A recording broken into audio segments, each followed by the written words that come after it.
বিহালী বিধানসভাৰ উপনিৰ্বাচনৰ প্ৰসংগত ইতিমধ্যে ৪৮ ঘণ্টাৰ পূৰ্বে আমি সত্যত কৈছিলোঁ যে গৌৰৱ গগৈয়ে এইবাৰ বিজেপিক পানী খুৱাব পাৰিবনে নাই। কিন্তু বাস্তৱ কথাটো হ'ল আজি বিহালীত কংগ্ৰেছ হাৰিব পাৰে, কিন্তু এই পৰ্যন্ত যিটো নিৰ্বাচনী ট্ৰেণ্ড, বিহালী নিৰ্বাচনৰ হিৰো হৈছে গৌৰৱ গগৈ। গৌৰৱ গগৈক বিহালী নিৰ্বাচনৰ হিৰো হিচাপে আমি এইবাবেই গণ্য কৰিছোঁ, এই পৰ্যন্ত বিহালীত মুঠ ১৩টা ৰাউণ্ডৰ ভোট গণনাৰ প্ৰক্ৰিয়া হ'ব। ইতিমধ্যে 7টা ৰাউণ্ডৰ ভোট গণনাৰ প্ৰক্ৰিয়া সম্পন্ন হৈছে। মই আনঅফিচিয়েল নহয়, অফিচিয়েল ইলেকশ্যন কমিশ্যন অফ ইণ্ডিয়াৰ যিটো ৱেবছাইট, তাৰ তথ্য অনুসৰি এবাৰ দৰ্শকক বিতং তথ্য সদৰি কৰিব। অফিচিয়েল তথ্য অনুসৰি যে 7ম ৰাউণ্ডৰ অন্তত দিগন্ত ঘাটোৱাৰে পাইছে ২৮,৪৫০টা ভোট। ইয়াৰ বিপৰীতে দ্বিতীয় স্থানত থকা জয়ন্ত বৰাই পাইছে ২২,৮৬৪টা ভোট। অৰ্থাৎ 7ম ৰাউণ্ডৰ পিছত কংগ্ৰেছ পাৰ্টীগৰাকীয়ে বিজেপি পাৰ্টীৰ তুলনাত ৫,৫৮৬টা ভোটত পিছ পৰি আছে। বিজেপিৰ বাবে প্ৰত্যাহ্বানৰ ঘটনা। সাধাৰণতে বিজেপিৰ শাসনাধিষ্ঠ দল, বিজেপিৰ দখলত এই সমষ্টিটো আছিল। এই সমষ্টিটো আজিৰ পৰা প্ৰায় ২৫ বছৰ পূৰ্বে কংগ্ৰেছৰ প্ৰাৰ্থী পল্লৱ লোচন দাসৰ দখলত আছিল, কিন্তু বিগত সময়ছোৱা এই সমষ্টিটো বিজেপিৰ দখলত আছিল। এই সমষ্টিত কংগ্ৰেছৰ কোনো অস্তিত্ব নাছিল, কিন্তু তৎসত্বেও গৌৰৱ গগৈয়ে এই সমষ্টিটোক প্ৰত্যাহ্বান হিচাপে লৈ তাত জয়ন্ত বৰাক প্ৰাৰ্থী হিচাপে প্ৰক্ষেপ কৰিছিল। জয়ন্ত বৰা কংগ্ৰেছৰ কোনো সদস্য নাছিল, তেওঁ বিজেপিৰ সদস্য আছিল। শেষ মুহূৰ্তত গৌৰৱ গগৈয়ে তেওঁ কংগ্ৰেছৰ প্ৰাৰ্থী হিচাপে প্ৰক্ষেপ কৰিলে। এই আসনখন CPIMLক এৰি দিয়াৰ প্ৰশ্ন উত্থাপন হৈছিল। এতিয়া নিৰ্বাচনী আয়োগে যিবোৰ তথ্য আমাক সদৰি কৰিছে, সেই তথ্য আমি আপোনালোকক অৱগত কৰিব বিচাৰিছোঁ। নিৰ্বাচনী আয়োগৰ তথ্য অনুসৰি যে CPIMৰ প্ৰাৰ্থী লক্ষ্মীকান্ত কুৰ্মীয়ে কিছু সময় আগতে অৱয়ব ভূঞাই যি তথ্য দিছিল, সেই তথ্য শুদ্ধ নহয়। ইলেকশ্যন কমিশ্যন অফ ইণ্ডিয়াৰ তথ্য অনুসৰি ৩,১১৪টা ভোটত লক্ষ্মীকান্ত কুৰ্মীয়ে লাভ কৰিছে।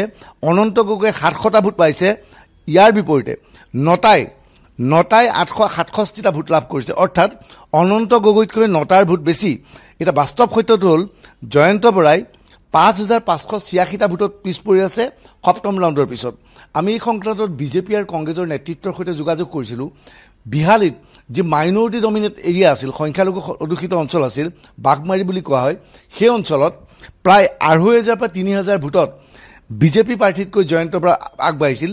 বাকী আটাইবোৰ সমষ্টিত জয়ন্ত বৰা পিছ পৰি আছে। 7ম ৰাউণ্ডত প্ৰতিটো পঞ্চায়তত প্ৰতিটো বুথত পিছ পৰি আছিল। একমাত্ৰ যিটো সমষ্টি আছিল বাঘমাৰী অঞ্চল, য'ত মাইনৰিটিৰ দখলত আছিল, সেই সমষ্টিটোত জয়ন্ত বৰাই প্ৰায় ২,৫০০ পৰা ৩,০০০ ভোটত আগবাঢ়ি আছিল।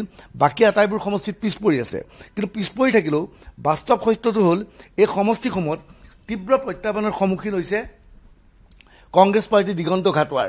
এই তথ্যবোৰ দেখিলে আপুনি আচৰিত হ'ব যে কোনে কেনেকৈ লাভ কৰিছে। সেই তথ্যবোৰ যদি আমি ভালকৈ চাওঁ যে প্ৰতিটো ৰাউণ্ডতেই যথেষ্ট প্ৰত্যাহ্বানৰ সন্মুখীন হৈছে বিজেপিৰ প্ৰাৰ্থী দিগন্ত ঘাটোৱাৰ। অৰ্থাৎ গৌৰৱ গগৈয়ে এককভাৱে জয়ন্ত বৰাৰ হৈ নিৰ্বাচনী চলাইছিল আৰু গৌৰৱ গগৈয়ে মূলতঃ পৰিৱৰ্তনক ইছ্যু হিচাপে লৈছিল। গৌৰৱ গগৈয়ে মুখ্যমন্ত্ৰীক সমালোচনা কৰি ফ্লাইঅভাৰ মন্ত্ৰী বুলি অভিহিত কৰিছিল আৰু কাৰ্যত দেখা গ'ল গৌৰৱৰ কথাবোৰ ৰাইজে গ্ৰহণ কৰিছিল। দেখা গৈছে এই যিটো ৫,৫৮৪টা ভোটত 7ম ৰাউণ্ডৰ পিছত জয়ন্ত বৰা পিছ পৰি আছে, ইয়াৰ অৰ্থ বিজেপিৰ বহু ঘাটিটো জয়ন্ত বৰাই দখল কৰিবলৈ সক্ষম হৈছে।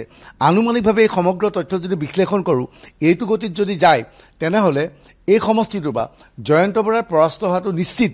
কিন্তু জয়ন্ত বৰাতকৈ দিগন্ত ঘাটোৱাৰে খুব বেছি ৮,০০০ পৰা ১২,০০০ ভোটৰ লিড ল'ব।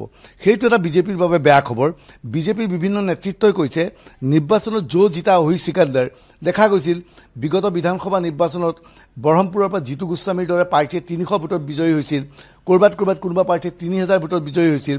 তথাপিও বিজয়ীয়ে। কিন্তু বিজয়ী বুলি ক'লেও দেখা গ'ল যে এই সমগ্ৰ প্ৰক্ৰিয়াটোত দেখা গৈছে যে জয়ন্ত বৰাৰ যি মাৰ্জিন, সেই মাৰ্জিন ক্ৰমাৎ হ্ৰাস পাইছে।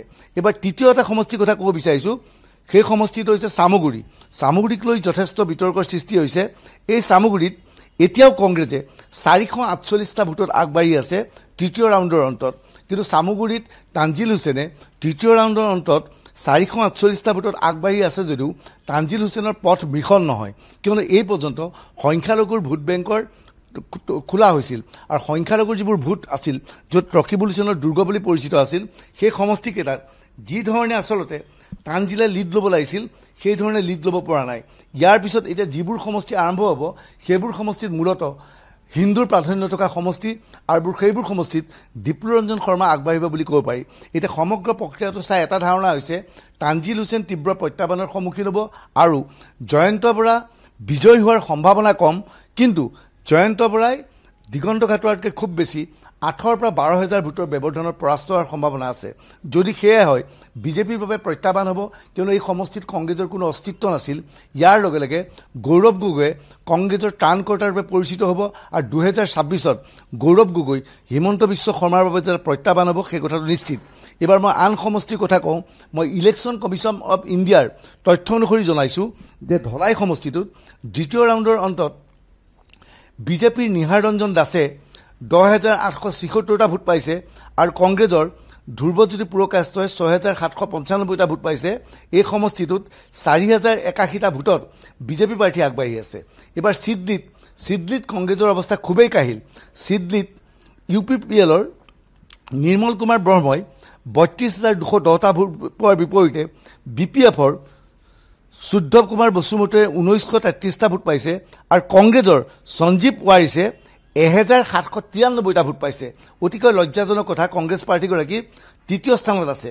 এইবাৰ আহিছোঁ ইলেকশ্যন কমিশ্যন অৱ ইণ্ডিয়াৰ তথ্য অনুসৰি বঙাইগাঁৱত মুঠ 18টা ৰাউণ্ড হ'ব। 18টা ৰাউণ্ডৰ 6টা ৰাউণ্ড হ'ল।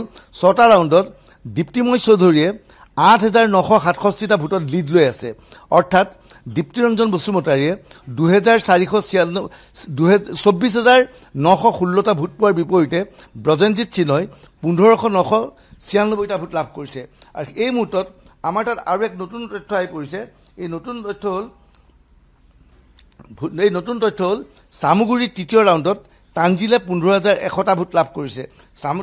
এতিয়া মই ইলেকশ্যন কমিশ্যন অৱ ইণ্ডিয়াৰ তথ্যৰ পৰা জানিব বিচাৰিম যে চামুগুৰিত প্ৰকৃততে কি হৈছে। ইলেকশ্যন কমিশ্যন অৱ ইণ্ডিয়াই জানিবলৈ দিয়া মতে চামুগুৰিত ইতিমধ্যে 3টা ৰাউণ্ড সমাপ্ত হৈছে। 3টা ৰাউণ্ড সমাপ্ত হোৱাৰ পিছত তানজিল হুছেইনে দীপ্লুৰঞ্জন শৰ্মাতকৈ 643টা ভোটত আগবাঢ়ি আছে। এই সমষ্টিটিত আপৰ পাৰ্টি হিচাপে নুৰুল আমিন চৌধুৰী প্ৰতিদ্বন্দ্বিতা কৰিছিল। নুৰুল আমিন চৌধুৰীয়ে এই পৰ্যন্ত কেৱল 211টা ভোট লাভ কৰিবলৈ সক্ষম হৈছে। শেহতীয়া এই তথ্যৰ পৰা এটা কথা স্পষ্ট যে বিহালীত বিজেপি প্ৰাৰ্থী দিগন্ত ঘাটোৱাৰ বিজয় নিশ্চিত, যদিও মাৰ্জিন তেওঁৰ হ্ৰাস পাব। আৰু তানজিল আৰু দীপ্লুৰঞ্জন শৰ্মাৰ মাজত চামুগুৰিত তীব্ৰ প্ৰতিদ্বন্দ্বিতা হৈছে আৰু 3টা ৰাউণ্ডৰ পিছত চামুগুৰিৰ ফলাফল কি হ'ব সেয়া আমি স্পষ্টভাৱে জনাব পাৰিম। এয়া আছিল শেহতীয়া খবৰ। পৰৱৰ্তী সময়ত আৰু নতুন খবৰ লৈ আপোনালোকৰ ওচৰলৈ আহিম। ধন্যবাদ।